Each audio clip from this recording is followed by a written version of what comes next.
The EPL, people love the football they play around. People love the other things they do, so they tie it to it and they say you can watch and you can place a bet and you can win. That's how it started. Now it is a whole thing where people specialize in it and they coach you and they say they help you. There are people who are guiding you into it and they say they are going to help you. But it is dangerous. It has latched itself.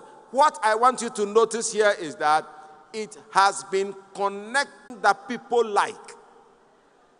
And that is what will enslave you about it. That is what will enslave you about it.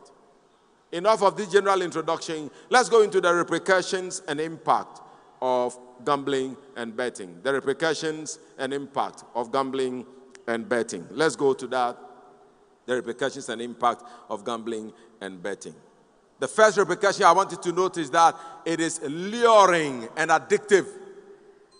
It is luring and addictive. The moment you see it, there you are.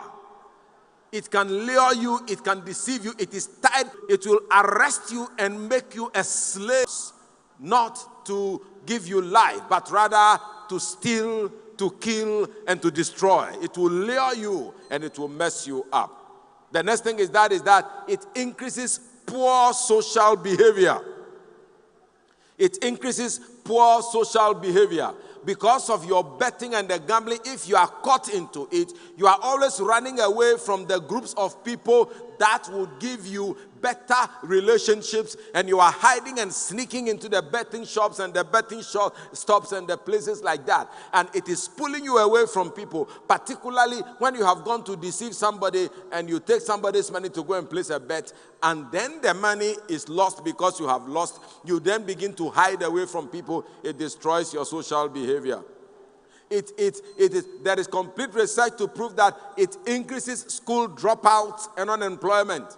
Because somebody can be hooked to it and you spend all the time there. You will sneak from school to go and do that. You run away from work to go and do that. So you lost your job. And then the money is not coming back. It is destructive. It is that destructive. It leads to a poor saving culture. Instead of you saving and setting money aside for your life, you say, if I go and put it into the bet, I will get more money. Before you realize, everything you have saved is gone. I have known people who are wealthy. They got into gambling and they lost it. Somebody placed his house on a bet and he lost it. People will place their cars on a bet. They will lose it. Recently, it was in the news.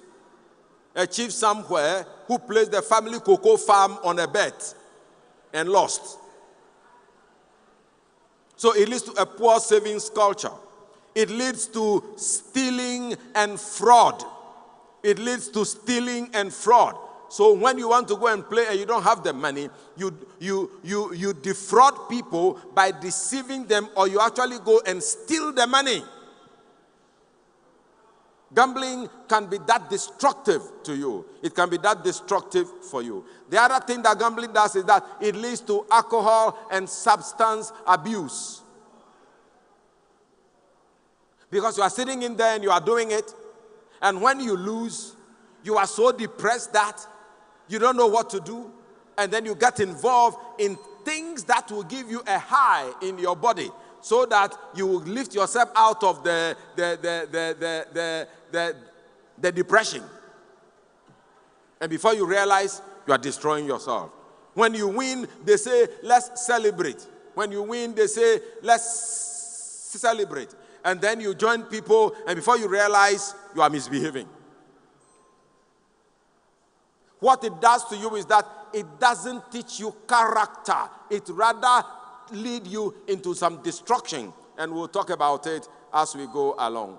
Eventually, gambling and betting can lead you to poor mental and physical health. It increases in you the feeling of failure. Because you place the bet, you don't get it. And then you see other people who might have won the bet. And those people may have been recruited by the betting company to keep telling you they have won, and to keep appearing in smart suits and appearing as if they are living a good life, only to destroy and deceive you for you to keep coming to play. And it leads to poor mental health. People get mad as a result of it. People get confused. They become unkept. They don't take care of themselves anymore. It becomes a very dangerous thing for you to do.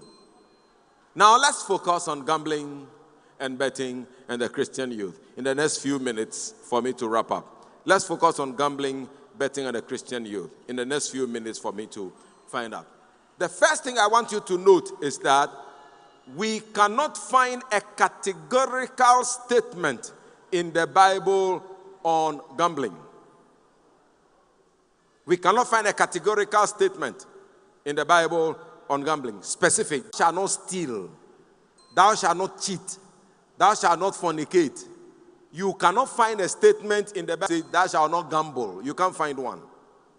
But it doesn't mean that the Bible doesn't talk about it. The general teaching of the Bible is against any form of gambling and betting. Even though we cannot find the specific statement, the general teaching of the Bible, if you look at the characteristics of betting, what it is, how it is done, and you compare it to the teaching of the Bible, gambling and betting, therefore, are sinful and destructive. Lives have been destroyed.